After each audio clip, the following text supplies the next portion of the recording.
fazendo trabalho escravo numa fazenda. E aí foram, uma noite eles pegaram um caminhão, eu tive até a oportunidade de conversar com os amigos do Pena que foram nessa empreitada. Eles pegaram um caminhão, entraram à noite na fazenda. O Pena me falou que o Xavantinho estava com um cabelo enorme, com um facão na cintura, um calção só, no meio do mato, assustado, parecendo um bicho maltratado. E eles tiraram, isso deve ser lá para os anos 60, 50, tiraram o Chavante do trabalho escravo, vieram para São Paulo e aí começaram uma carreira impressionante, porque eles são, é isso que você falou, é uma pureza muito grande, é uma verdade muito grande. Entendeu? Essas verdades que a gente vê nas grandes duplas, como a gente vê em Tunique e Tinoco, como a gente vê em Vieira e Vieirinha, Tião Carreiro e Pardinho, são artistas muito verdadeiros, muito que cantam, que não. O Tunico falou uma coisa linda um dia desse para mim, ele falou, ó, a dupla nunca inventou música, né? A dupla tirava a música de dentro do coração. Isso é um segredo especial também. Inventar, você pode inventar, entendeu? Agora, se posicionar para que você se emocione, para que você possa, num determinado momento, ali, criar uma canção inspirada, essas coisas, isso, a gente vê muito isso nos grandes violeiros, como o Pena Branca e Xavantinho. E como o Renato Teixeira também, que tem vários maravilhosos que a gente vai ver aqui e ouvir, que gravaram o Renato Teixeira aqui. Vamos relembrar com o Renato aqui, alguns deles só alguns. Mandei um recado pro meu namorado, nos classificados de um grande jornal, pedindo pra ele que um dia apareça antes que eu me esqueça e melhore o astral. Meu namorado é um sujeito ocupado, não manda notícias, nem dá um sinal. Eu ando meio com medo que um dia ainda acha tristeza normal. Coisa linda, hein, Renato? Legal. A Joana é uma querida, assim, uma pessoa, uma cantora. A voz da Joana é realmente sedutora, né? Então, um dia ela me ligou pedindo uma canção, né? E eu achei isso. A Joana, quando ela cantava, ela como eu, ela também começou cantando em conjuntos de baile, né? Essas coisas. Então ela cantava muito na periferia do Rio de Janeiro, ali no subúrbio, nessas coisas. Eu pensei, pô, a Joana deve manjar tudo de subúrbio, né?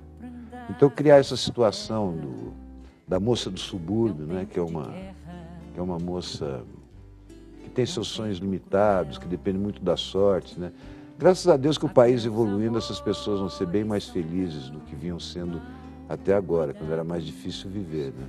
O país está melhor, graças a Deus, e essas pessoas lindas que passam pela vida da gente, cara, só deixam alegria, boas lembranças. A Joana aí foi cantar lá em Portugal, deu o maior pé também, a música deu o maior pé lá. Nossa, a música, com certeza absoluta, é um marco na carreira da Joana.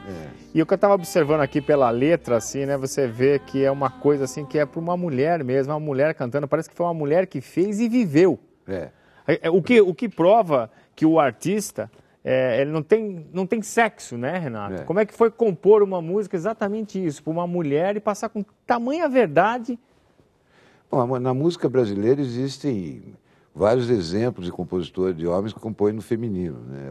É quase que uma tradição dentro da nossa música. A gente tem um dos grandes clássicos da música brasileira, aquela do Ari. Eu encontrei o meu pedaço na avenida de camisa amarela.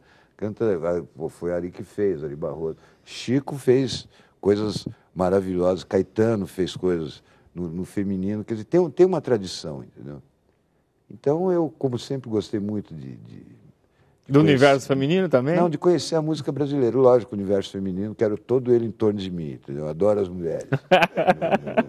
Então fiz Fiz essa canção, mas em cima daquilo, sabendo que a Joana tinha um conhecimento da vida no subúrbio, que ela saberia, que ela melhor que ninguém saberia dizer essas coisas, porque, sem dúvida, é uma das letras que eu mais gosto, de todas as que eu fiz.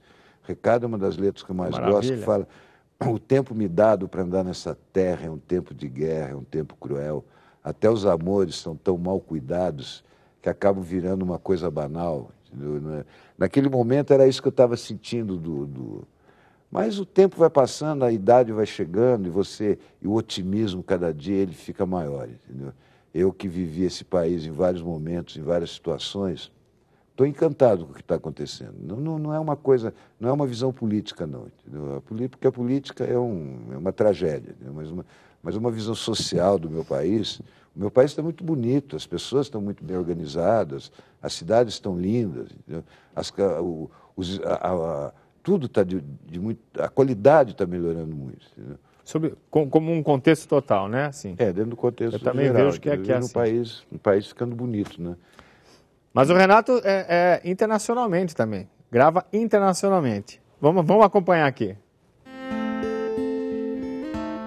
Gracias doy a la desgracia y a la mano con puñal, porque me mató tan mal.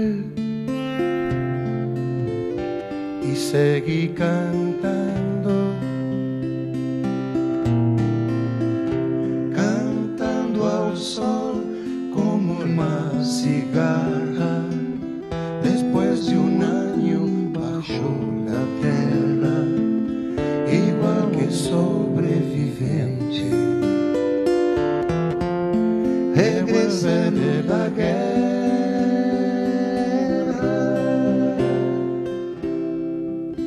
E aí, Renato?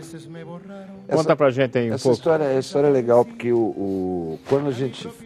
quando a Elis gravou Romaria, o Água fizemos alguns discos. O Água conseguiu fazer uns dois ou três discos, né? E o Leon Rieco, esse cantor que está cantando aí, que é um compositor argentino do maior prestígio, um cara super importante. Conheço, maravilhoso. Por isso que eu falei assim, internacionalmente. E o Leon tinha uma coisa, ele tinha uma banda de rock. E eles estavam fazendo uma excursão pela Argentina, uma gira, como eles chamam, numa Kombi, fazendo um documentário, até um material lindo.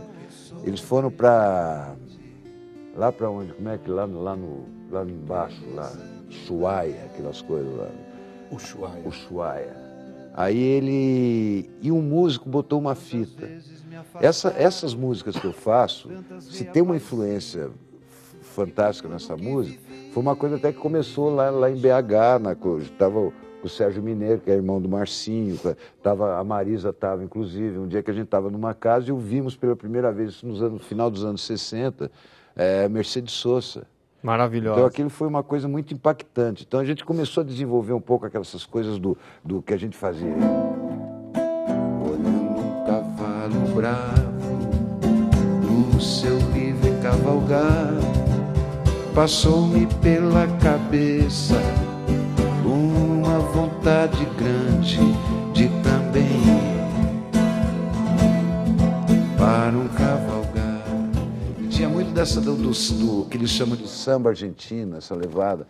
Então, quando nós começamos, essa música influenciou muito o meu trabalho, influenciou muito o trabalho do Água. E quando o Leon ouviu, ele falou: puxa vida, esses brasileiros aí estão fazendo uma música quase que argentina, né? E foi determinante, porque o Leon, naquele momento, saísse para uma carreira folk mesmo, entendeu? De música vinculada às coisas da terra, à sua própria história. E acabou se transformando num dos compositores de Mercedes. Nós tivemos a oportunidade, uma vez aqui num show aqui em São Paulo, eu, ele e Mercedes, a gente poder ter comentado isso, entendeu? Que é uma coisa muito, muito bonita que aconteceu, porque de repente a influência vem da Mercedes, a gente assimila aquilo antropofagicamente, né, como se diz, tiramos o que precisa para a gente, definimos um som, daí um argentino ouve, se identifica com aquilo, muda o rumo da sua carreira e passa a ser um compositor de Mercedes. Então essa foi um ciclo muito interessante que prova que a nossa música, principalmente aqui com relação a Paraguai, Uruguai, Argentina, e mesmo o Chile. A música latino-americana, aí é outra coisa que precisa acontecer, precisa se unir mais, entendeu? A gente precisa estar mais junto. Então, essa gravação que eu fiz com o Leon, eu canto em português, ele canta em castelhano, mas a gente vai, até quando a gente canta juntos, eu estou cantando em português e ele em castelhano, para a gente ver como as palavras são parecidas e como existe um determinado momento em que as palavras que a gente usa são muito parecidas com as que eles usam, entendeu? Isso cria uma unidade, porque a maioria das palavras são muito parecidas, né? Que já tive pressa e levo este sorriso, porque já chorei demais. Hoje me sinto mais forte, mais feliz, quem sabe, só levo a certeza de que muito pouco eu sei, ou nada sei. Conhecer as manhãs, o sabor das massas e das maçãs. É preciso amor para poder pulsar, é preciso paz para poder sorrir, é preciso chuva para florir. Penso que cumprir a vida seja simplesmente compreender a marcha, ir tocando em frente, como um velho boiadeiro levando a boiada. Eu vou tocando os dias pela longa estrada, eu vou. Espetacular, né, gente? Ficou com vontade de comer galinhada aí, né? Porco no rolete. Ah, coisa boa! Muito boa a galinhada. E essa parceria?